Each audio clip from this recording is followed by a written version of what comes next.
Hey everybody, before we get going on today's show, I want to tell you about 2 giveaways we're doing. 2 of our guests today have new books coming out in spring 2021, and we want to give away 1 copy of each of those books to a lucky listener. So here's what you need to do. To win a copy of Alexandra Kelly's new book, Consuming Ivory, Mercantile Legacies of East Africa and New England, all you need to do is go to our website, constellationprize.rrchnm.org, and fill out our listener survey. It should take you less than 10 minutes, and you'll be entered to win a copy of this great new book. I'll tell you about how you can win Anna Arabindin Kessen's new book, Black Bodies, White Gold, Art, Cotton, and Commerce in the Atlantic World at the end of the show.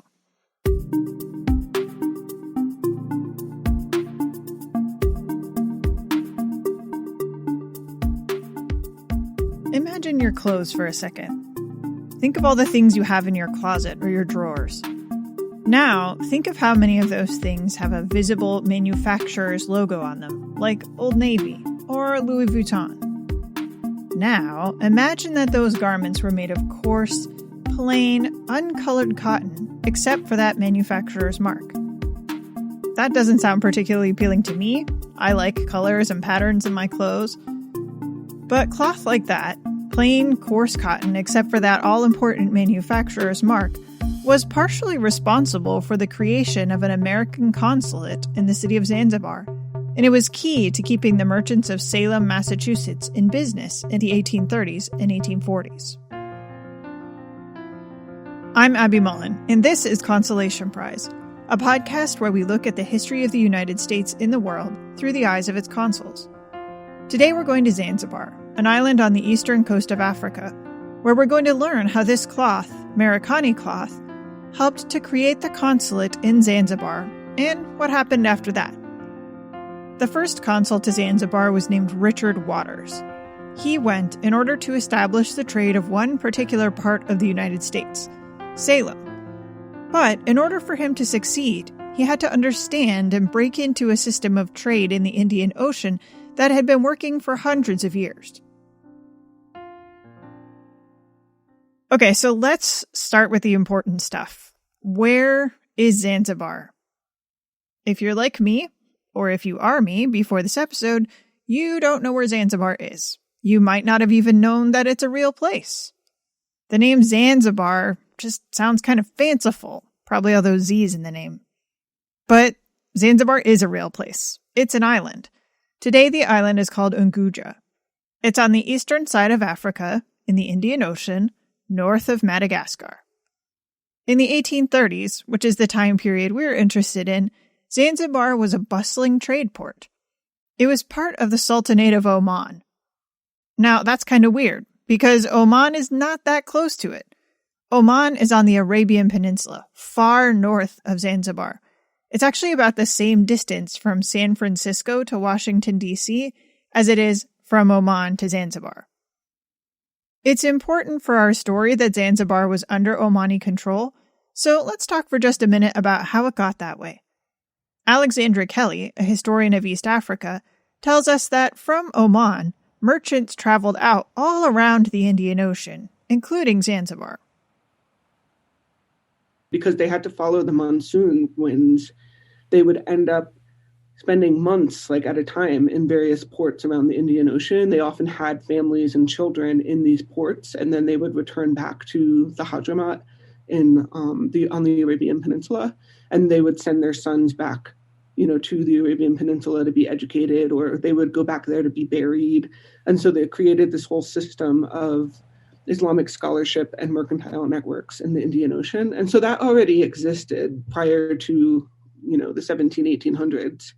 In the early days of European imperialism, the Portuguese started to colonize a lot of East Africa.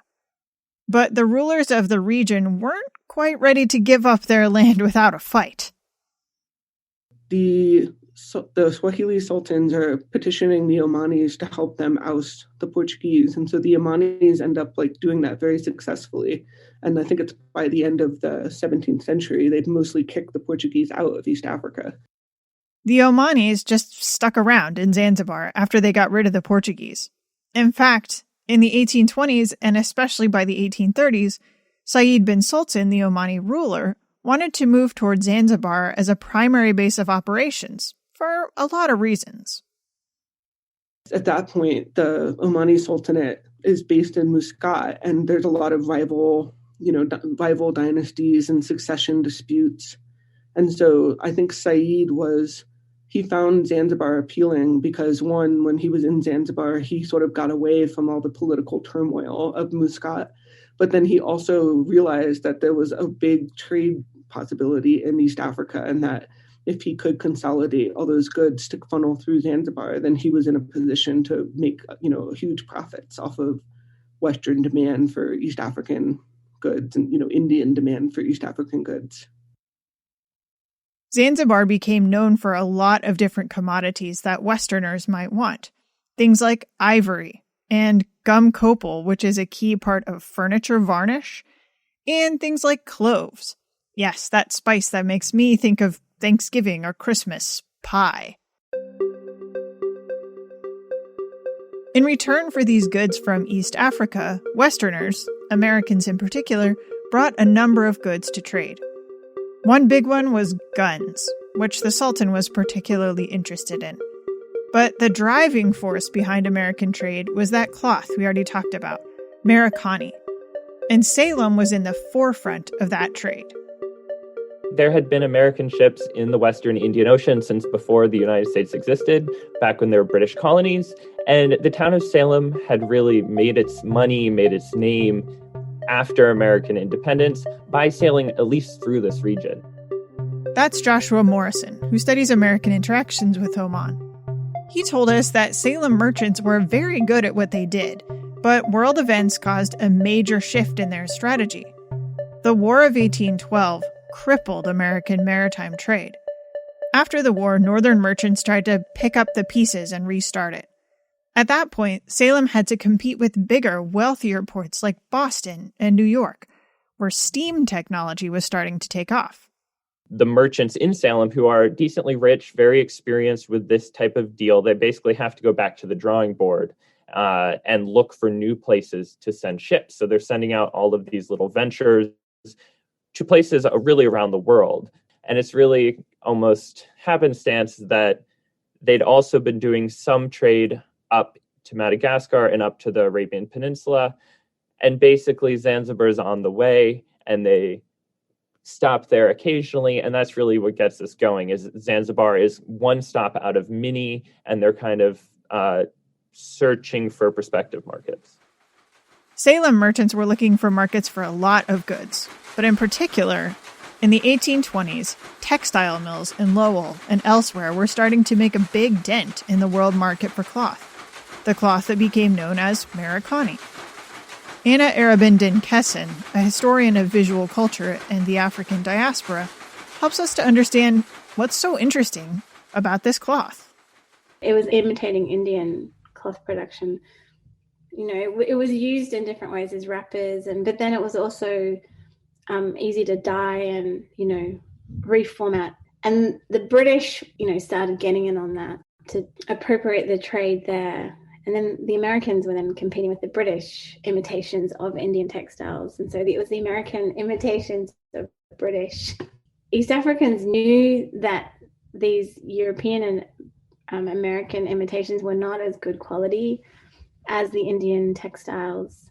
But that became part of the appeal, the texture. And then with the Merikani, the label also became quite important. So the wrappers were often worn with the manufacturing company's label on the front. And so that became a kind of a statement.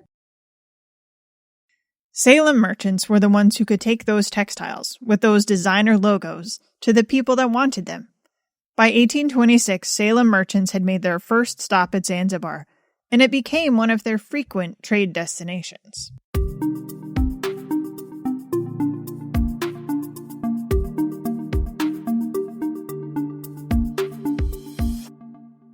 So this brings us back to the consul. Why does the United States need a consul in Zanzibar? Well, it turns out that trading in Zanzibar was not that simple. There were a lot of moving pieces, and American merchant captains struggled to understand the system. Imagine you're a captain, one of the first captains who lands on Zanzibar. You don't speak the language. You don't really know what's being sold. You don't know what they'll buy. So how are you supposed to not only sell stuff, but make money off of it?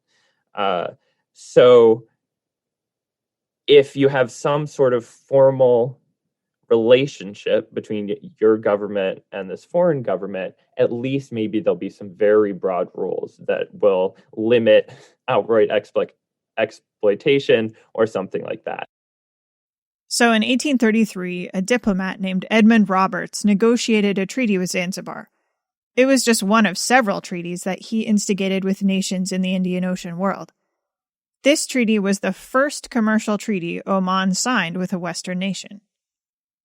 The treaty was exactly what the Americans, specifically the Salem merchants, wanted. But maybe you're thinking, okay, but why does the Sultan of Oman care about the Americans? What's he getting out of this deal? Jane Hooper is going to help us out here. She's a historian of Africa and the Indian Ocean world. So Sultan Said bin Sultan was recently trying to consolidate power in Oman in the beginning of the 19th century. And he did so in part through alliances with other European powers, especially the British. The 19th century is really known as the rise of British power in the Indian Ocean. And so the U.S. involvement in Zanzibar has been seen as one of the few instances where American merchants are really intervening in this, what's known as a British lake, the Indian Ocean during this time. And so I view this alliance between the Salem merchants, at least when this initially starts, when Edmund Roberts shows up in 1827, that this is coming out of the Sultan trying to consolidate power in the Middle East, but also in East Africa. The terms of the treaty were fairly straightforward. The Sultan wanted munitions, and he wanted the Americans to sell them only to him. Presumably, that was to keep them out of the hands of rebellious factions that threatened civil war.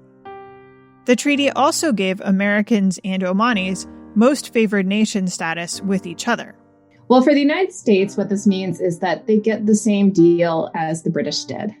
And so this is a means for the United States to be able to trade with the Sultan's domains. So this includes the Arabian Peninsula as well as East Africa. And this is important because trade is not just with Zanzibar, but also in the Middle East as well during this time. So this means that the United States agrees to only pay 5% customs duties on all items. And so this is a significant boon for them. It means that trading at Zanzibar is relatively cheaper than at other ports in the Indian Ocean, so Madagascar, Portuguese, East Africa, and so on. I think that for the United States, though, this seems relatively new. So that becomes kind of this badge of honor that, look, we were able to get the same status as the British for once. And I think because the Sultan was so recently coming to power, that gave the U.S. this opening that was a very brief time period. The final term of the treaty was the establishment of a U.S. consulate in Zanzibar. If you've listened to our bonus episode with Nicole Phelps, you know that sometimes specific groups of people requested the creation of a consulate and had a particular person in mind for the job. In Zanzibar, the group that wanted a consul to support their own interests was the Salem merchant community, who hoped to choke out other American merchants who might find their way to Zanzibar. To do that, they needed a man on the inside. He could help grease the wheel, so to speak, with the local officials. The guy the Salem merchants picked was Richard Waters.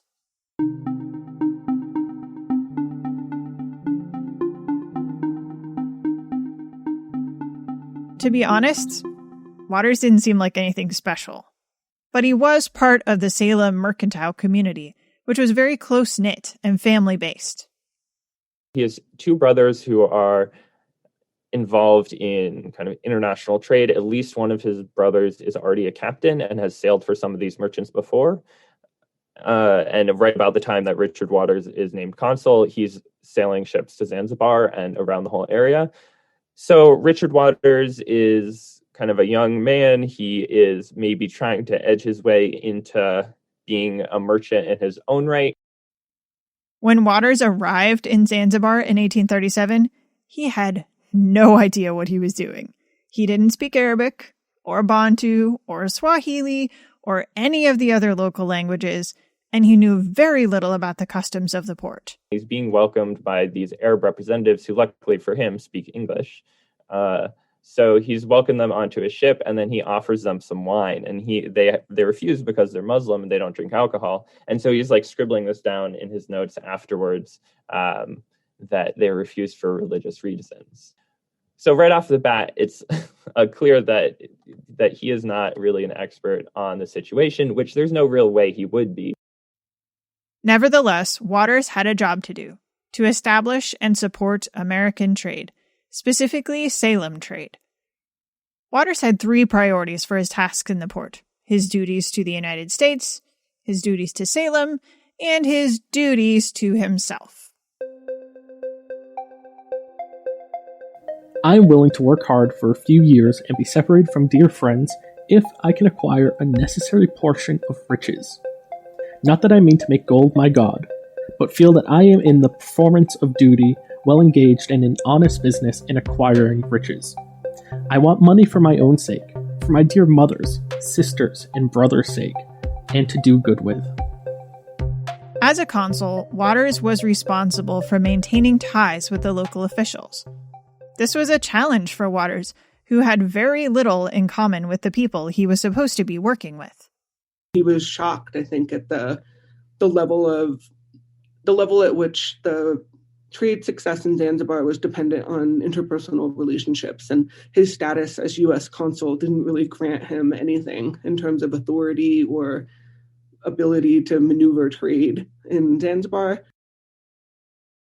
The most important relationship for Waters to cultivate was with the Omani Sultan, Saeed bin Sultan al Said. Saeed moved to Zanzibar just a few years before Waters did, so Waters had relatively easy access to him. In his mind, that's the relationship that matters. This guy he sees as this Eastern kind of absolute ruler, this despot, although a pretty nice one, who really has control over everything that's happening, and it's really at his kind of beck and call. And to a certain extent, this is true. Now, this relationship with Waters and the Sultan was often secondhand. Waters didn't speak Arabic, and the Sultan didn't speak English, so there were always translators involved. But the Sultan did seem to use Waters as a go-between host for other American and European dignitaries who came through the port. There might have been a reason that Waters was favored by the Sultan, and it wasn't just about him. Part of it is that the Americans were just trading in Zanzibar. They didn't have any imperial ambitions, and so I think that the Sultan and, Zanzibari and Indian merchants didn't see the Americans as such a threat in terms of being interested in directly colonizing these areas. So I think the Americans seemed a little bit more neutral in that way. They also weren't interested in suppressing the slave trade like the British were. So that was also a reason why the Americans seemed to have developed a good relationship for at least that chunk of time in the mid-1800s. Some historians have characterized Waters as an abolitionist.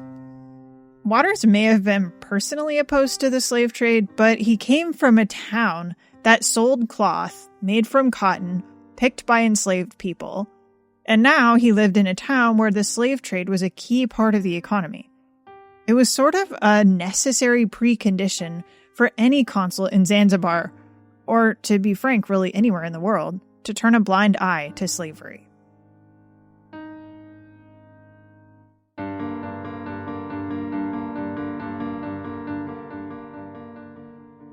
All the time, while Waters was doing consul things, he had to remember his other constituency. Maybe his more important constituency. Waters and these various other agents, they don't identify really as Americans. They identify as Salemites and with the firms that they work for. The merchants in Salem needed Waters to help them maintain dominance. They were feeling squeezed out of bigger markets on the route to China by the more powerful ports like Boston and New York. So the Salemites wanted to keep Zanzibar for themselves, not just keeping out Europeans, which was not likely, but maybe some other Americans too. Salem merchants had gotten to Zanzibar first among the Americans, and they wanted to stay on top. Waters always acted like his duties were more to Salem than to the United States in general. He sees himself primarily as a merchant, and his bosses who are merchants definitely see him as their kind of representative for their merchant house. So he tells one of his deputies that, quote, "Our object is to do an honest business and make all the money we can." So yes, he's going over as consul. Yes, he has this diplomatic position as the American representative on the island, but who's trying to make money himself and trying to funnel as much trade as he can to his bosses, which have really sent him over there. So in the day-to-day operations of a consul who also needs to make his bosses and himself some money, it turned out that the Sultan wasn't the most important person for Waters to know. He slowly finds out that Said bin Sultan is going to take a back seat to a certain extent in some of these commercial ventures, and that the real power behind the throne economically on Zanzibar is the custom master. When Waters was there, that customs master was an Indian Banyan merchant named Jairam Savji. Lots of people write his name lots of different ways, so we're going to go with the pronunciation that our producer Deepthi suggests, since she knows a lot more about names of Indian origin than I do. From one perspective, Savji had all the power in the port of Zanzibar, because he was in charge of assessing fees on all the commerce that flowed through the port. Keeping the fees low might make Zanzibar a more attractive trading port for foreign merchants, but low fees meant less profit for Savji, so it was a balancing act for him. He is really pulling the strings on daily import-export trade of all these commodities. He's able to marshal a lot of the Indian traders on the island who are actually the predominant economic players. He can kind of bully them or corner them and get them to agree on set prices or to do business with someone or not to do business with someone. When Waters first arrived in Zanzibar, Savji was making life a little difficult for the Salem merchants. He was assessing fees beyond the fees that were in the treaty. Remember that most favored nation status? Part of that deal was that the Zanzibari officials would only assess a 5% fee on imports, and that was all. But Savji required a 5% export fee on top of the import fee. Now, that was a violation of the 1834 treaty with Said bin Sultan, so he had to stop doing that. Then he started making Waters and his fellow Salemites pay a fee for the labor of the coolies, who loaded and unloaded the American vessels. But that was also against the treaty, and after Waters complained to the Sultan, Savji stopped doing even that. After a while, Waters seemed to realize that working with Savji was better than working against him, and so he and Savji came to an agreement. Around 1839, they came up with a plan to scratch each other's backs. This plan might not have benefited the Americans, and maybe not even the Salemites, but it certainly did benefit Waters himself. Around 1838, 1839, Waters has been on the island for a year and a half. He knows how things work. And so somehow him and Shivji come to an understanding, and I would think that it's Waters who's reaching out and really ingratiating himself to a certain extent, although he wasn't particularly modest, so who knows? Because basically Waters has much more to gain by working his way into this system than Shivji would have in kind of holding out a hand to the American representative. But basically they come to the understanding that by working together and by really cornering trade between Western players, especially the US, and these Indian merchants, that they can set themselves up very nicely. So basically they come to an agreement that Jairam will basically not let any of the Indian merchants on the island trade with any Western ship that doesn't hire Waters, and then basically every American and English ship arriving on the island is going to have to go through Waters, pay him probably 2.5% commission fee, and then Waters goes to Jairam. Jairam will likely also get a cut of a commissions fee, and then Jairam can go to these Indian merchants who are the ones who are marshaling all of thousands and thousands of pounds of cloves or of ivory or gum copal or stuff like that. Now, you may notice that every ship going through Zanzibar has to pay these fees, even those American ships Waters is supposed to be working on behalf of. This kind of fee structure may or may not have been what the State Department had in mind.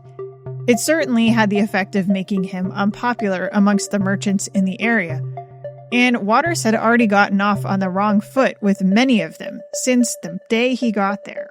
The real problem Waters has is that his arrival is displacing people and taking away business from people who had really stepped into the role as middlemen between arriving American and English ships and the Indian and Arab merchants on Zanzibar. So basically, once there's an American consul, all the Americans are going to come to him, and he's going to get the commissions fee for selling all of their goods. Waters had to live near some of these people that he had displaced. It was a very small island, after all. Some of them took out their frustration in more than just commercial ways. One of them was a merchant named Amir bin Said. Waters really seems to have disliked this guy a lot. But things came to a head with Amir on July 15th, 1837, before Waters even hatched this scheme with Savji. I thought it best to leave the yard and had got to the gate, which leads to the street, when his language and manner became so highly insulting to me and my country that I felt obliged to notice it. I stepped up to him, and putting my hand on his collar said, "Do you know what you are saying?" "Yes," said Amir. "I know very well what I say." And then with his hand gave me a slap in the face. And at that same moment, 3 of his slaves surrounded me with clubs. Finding myself thus suddenly and unexpectedly attacked, and having no weapon with which to defend myself, I was obliged to use such as nature gave me until I could make my retreat, which I did as soon as I was able, leaving my life in danger. The bodily wounds I've received are severe, and will require great care and probably 2 or 3 weeks to heal them. Waters appealed to the Sultan to right this wrong. I indulge the hope that your highness will adopt such measures in regard to this complaint that the offender may receive merited punishment, as will in the future prevent insults to my country, preserve my person from felonious assaults, and the treaty which guarantees that a consul's person and property shall be inviolate from violation. Despite the fact that the locals and the foreign merchants weren't too pleased with Waters, he seemed to be making a pretty good go of his job as consul, if his job was to funnel American trade through himself. But in the early 1840s, trade from all over began to pick up, and Savji began to see new opportunities. As more American traders and the first kind of waves of sustained European trade are coming in, Jairam really realizes that he could maybe make more money by opening it up, because he's potentially limiting the amount of people. So if they have to come, if all Westerners have to come, they have to pay Waters, and they don't have a lot of control over the prices they're paying, then maybe they're going to pass on by and go somewhere else. So in the around 1842, 1843, Jairam and Waters' kind of monopolistic agreement begins to break down, although they continue to do business. And so after that, Waters is still a decently successful merchant on Zanzibar, but there are other American representatives. 1 or 2 other firms in Salem are sending American representatives. So he's no longer the only game in town. And as such, he can't really exploit the situation as successfully and really funnel money to himself and to his bosses back in Salem. Waters said when he arrived that he had taken this post mostly to make money, which, as we've learned from other episodes, is a common desire amongst consuls, and also one that's almost never realized. He saw his own business dealings as somehow furthering the mission of the United States as well. In Zanzibar, acquiring riches usually meant trading Merikani cloth. By the end of Waters' time in Zanzibar, the demand for the cloth was so high that the Lowell manufacturers couldn't keep up with it, and the trade almost got destroyed because the supply couldn't meet the demand. Just as the United States' fortunes in the Indian Ocean were inextricably linked to textiles, Waters' fortunes were as well.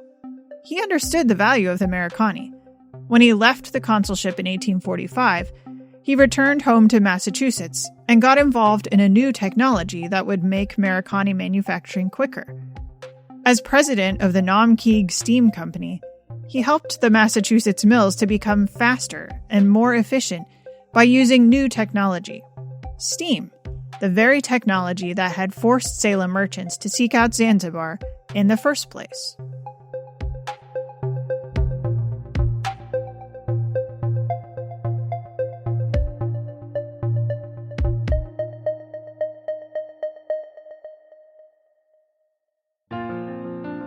Consolation Prize is a podcast of the Roy Rosenzweig Center for History and New Media at George Mason University.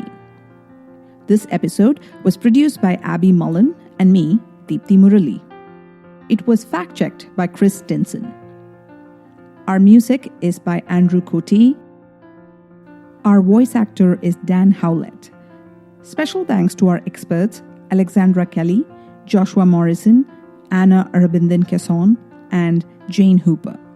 You can find out more about them on our website at consolationprize.rrchnm.org. You can also find us on Facebook, Twitter, and Instagram for more fun console content. Thanks for listening.